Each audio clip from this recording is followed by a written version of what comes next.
যুব দলের head coach Hannan সরকার, Mahmudullah mentor, analytics সেন্টারের কার্যক্রম শুরুর ঘোষণা। আর্জেন্টিনার নকআউটের মিশনের রাতে প্রতিপক্ষ অস্ট্রিয়া, একাদশে পরিবর্তনের ইঙ্গিত, রেকর্ডের হাতছানি মেসির। আলাদা লড়াইয়ে নামছে ফ্রান্স নরওয়ে, শততম ম্যাচের অপেক্ষায় এমবাপ্পে, শিরোপা পুনরুদ্ধারের প্রতিশ্রুতি। নকআউট নিশ্চিতে কিছুক্ষণের মধ্যে নামছে আর্জেন্টিনা, প্রতিপক্ষ অস্ট্রিয়া, যাদের বিপক্ষে শুরুর একাদশে পরিবর্তনের ইঙ্গিত লিওনেল স্কালোনির। ডালাসের AT&T স্টেডিয়ামে ম্যাচটি শুরু হবে রাত 11টায়। টেক্সাস থেকে মইনুল হক আফানের ক্যামেরায় জানাচ্ছেন রেজওয়ানুজ্জামান। মাত্র কয়েক ঘন্টার জন্য ডালাসে আর্জেন্টিনা দল। নিজস্ব বিমানে চড়ে এসেছে মেসি, লৌতারো, এমি মার্তিনেজরা। এক শহরে 2 ম্যাচ থাকলেও অস্ট্রিয়ার সঙ্গে খেলে আবার ফিরে যাবে ক্যানসাস। গ্রীষ্মের তাপদাহ ডালাস জুড়ে। তপ্ত রোদের উত্তাপ বাড়িয়েছে আর্জেন্টিনা অস্ট্রিয়া ম্যাচের আগমনী বার্তা। তাই তো ছুটির দিনেও পুরো শহর জমজমাট। ডালাস আসার আগে ক্যানসাসে পুরো দলকে প্রথমবার একসাথে পেয়েছিলেন কোচ লিওনেল স্কালোনি। 26 ফুটবলারকে নিয়ে মাঠের অনুশীলন বিশ্বকাপ মিশনে প্রথম।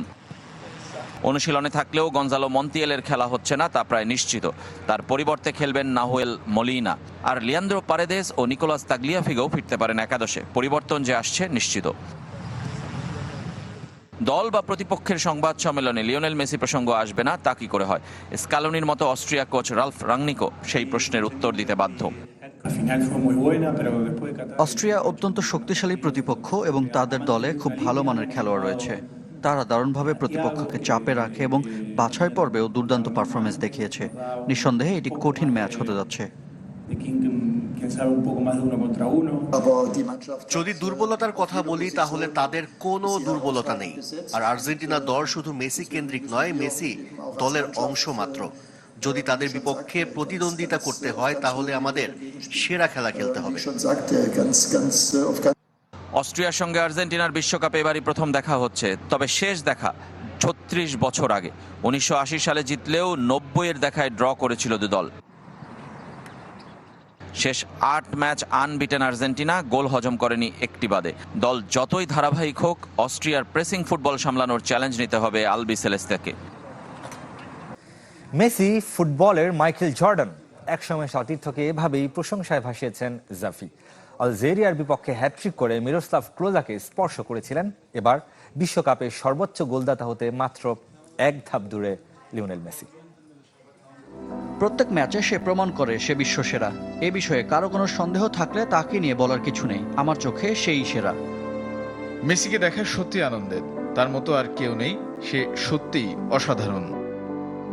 আমি বলতে চাই সে ফুটবলের মাইকেল জর্ডান। ফুটবলে তার সাথে তুলনীয় আর কেউ নেই।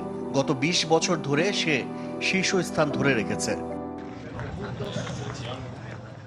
এখন আর রাগ ঢাক করে নয়, ঘোষণা দিয়ে লিওনেল মেসিকে বিশ্বসেরার স্বীকৃতি দিচ্ছে বিশ্ব। সাবেক আর বর্তমান, পক্ষ আর বিপক্ষ, বন্ধু থেকে শত্রু, সমর্থক থেকে প্রতিপক্ষ, সবাই LM10-এর প্রেমে মজেছেন। একটি ম্যাচ মানেই মেসির রেকর্ড ভাঙা আর নতুন রেকর্ড গড়ার হাতছানি। প্রথম ম্যাচে আলজেরিয়ার বিপক্ষে হ্যাটট্রিক করে বিশ্বকাপের সর্বোচ্চ গোলদাতার রেকর্ড ছুঁয়ে ফেলেছেন। 16 গোল করে মিরোস্লাভ ক্লোজার পাশে নাম এখন LM10-এর। এবার তাকে পেছনে ফেলার মিশন, আর 1 গোল করলেই বিশ্বকাপের রেকর্ডের বরপুত্রের দখলে যাবে। সেটা হতে পারে অস্ট্রিয়ার বিপক্ষে ম্যাচেই। 39তম জন্মদিনের আগে শেষ ম্যাচ লিওনেল মেসির। কতটা রাঙিয়ে তুলতে পারবেন তিনি? যে লড়াইয়ে মেসির সঙ্গে পাল্লা দিচ্ছেন কিলিয়ান এমবাপ্পে, 39 বছর বয়সী মেসির সঙ্গে লড়াইটা 27 বছরের এমবাপ্পের। তিনিও আছেন এই দৌড়ে। তাই তো এবারের বিশ্বকাপের মাঝেও 2 বিশ্ব তারকার লড়াইটা জমজমাট। অনূর্ধ্ব-19 দলের কোচিং প্যানেলে দেশি কোচেরা। হেড কোচের দায়িত্বে হান্নান সরকার, মেন্টরের ভূমিকায় সাবেক অধিনায়ক মাহমুদুল্লাহ। এই ঘোষণা দিতে আয়োজিত সংবাদ সম্মেলনে অ্যানালিটিক্স সেন্টারের কার্যক্রম শুরুর ঘোষণাও দিয়েছে ক্রিকেট বোর্ড। অ্যানালিস্ট হিসেবে কাজ করবেন সন্দীপ কুমার। ক্রিকেট বোর্ডের নতুন কমিটির নতুন ভাবনা, গেম ডেভেলপমেন্টে নিয়েছে বেশ কিছু সিদ্ধান্ত, যা তুলে ধরতে এই সংবাদ সম্মেলন। পেস বোলিং কোচ হিসেবে থাকবেন ডলার ইবনে মনুর। বাংলাদেশ অনূর্ধ্ব-19 দলের কোচিং প্যানেলে দেশিদের প্রাধান্য, হেড কোচের দায়িত্বে হান্নান সরকার। প্যানেলে একমাত্র বিদেশি পারফরম্যান্স অ্যানালিস্ট সন্দীপ কুমার। 2028 যুব বিশ্বকাপের আয়োজক বাংলাদেশ, যেখানে চ্যাম্পিয়ন হওয়ার চেয়েও পাইপলাইন সমৃদ্ধ করতে মনোযোগী ক্রিকেট বোর্ড। ওয়ার্ল্ড ক্রিকেটে রিপ্রেজেন্ট করতে পারবে এই ধরনের প্লেয়ার তৈরি করাতে ফোকাস থাকবে। সো রেজাল্ট নিশ্চিতভাবেই সেটা করার দিকে নজর থাকবে, বাট মূল ফোকাসটা থাকবে কোয়ালিটি প্লেয়ার বা ইন্টারন্যাশনাল লেভেল প্লেয়ার তৈরির জন্য যে প্রসেসটা মেনটেন করা সেটা ইনশিওর করা। সাবেক ক্রিকেটারদেরও কাজে লাগানোর প্রচেষ্টা তামিম ইকবালের বোর্ডের। যুব দলের মেন্টর করা হয়েছে মাহমুদুল্লাহকে। এইচপির অস্ট্রেলিয়া সফরেও থাকবেন দলের সাথে। সেখানে ইমরুল কায়েসও যুক্ত হবেন কোচিং প্যানেলে।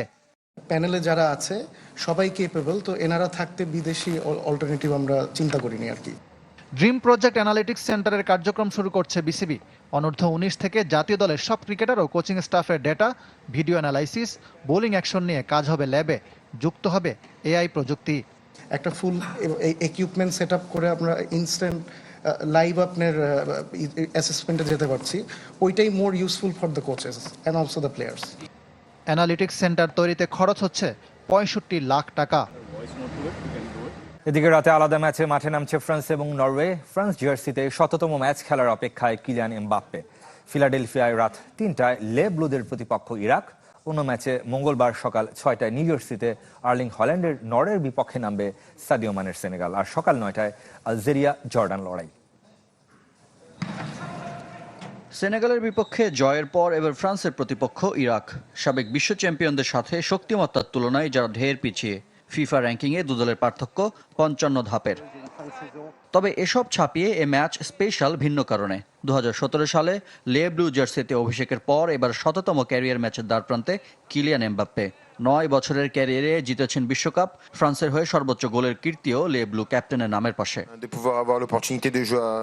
আমি বিশ্বকাপের মঞ্চে সবসময় আমার সেরাটা দিতে চাই। এবারের বিশ্বকাপ জেতা আমাদের অন্যতম লক্ষ্য। এটি আমাদের দেশের মানুষ, সাংবাদিক ও ভক্তদের কাছে ঋণ। প্রথম ম্যাচের উইনিং কম্বিনেশনে এদিন একাধিক পরিবর্তনের আভাস দিয়েছেন ফ্রান্স কোচ দিদিয়ের দেশো। এদিকে সাবেক বিশ্ব চ্যাম্পিয়নদের বিপক্ষে নিজেদের সেরাটা দিতে প্রস্তুত ইরাক। নরওয়ের বিপক্ষে 4-1 গোলে হারে আসর শুরু করলেও এ ম্যাচে রক্ষণাত্মক ফুটবল খেলবেন না বলে জানিয়েছেন ইরাক কোচ গ্রাহাম আর্নল্ড। দেখুন, আমরা ফ্রান্সের খেলা নিয়ন্ত্রণ করতে পারবো না, তবে নিজেদেরটা পারবো। তাদের অনেক দুর্দান্ত ফুটবলার আছে। আমরা এটা নিশ্চিত করছি ছেলেরা পরিপূর্ণ প্রস্তুত। নরওয়ে ম্যাচে কাঁধের ইনজুরিতে পড়া উইঙ্গার আলী জসিমকে ফ্রান্সের বিপক্ষে মাঠে পাচ্ছে ইরাক। আসরের শুরুটা প্রত্যাশিত হয়নি সেনেগালের। টুর্নামেন্টে টিকে থাকতে লায়ন্স অব তেরেঙ্গার জয়ের বিকল্প নেই। অন্যদিকে সাদিও মানেদের প্রতিপক্ষ নরওয়ে আছে দারুণ ছন্দে। উদ্বোধনী ম্যাচে জোড়া গোল পাওয়া আর্লিং হল্যান্ডে চোখ থাকবে ফুটবল প্রেমীদের। স্পেনের পর উরুগুয়েকে রুখে দিয়েছে কেপ ভার্দে। লাতিন পরাশক্তির সাথে 2-2 গোলে ড্র করেছে আফ্রিকার দেশটি।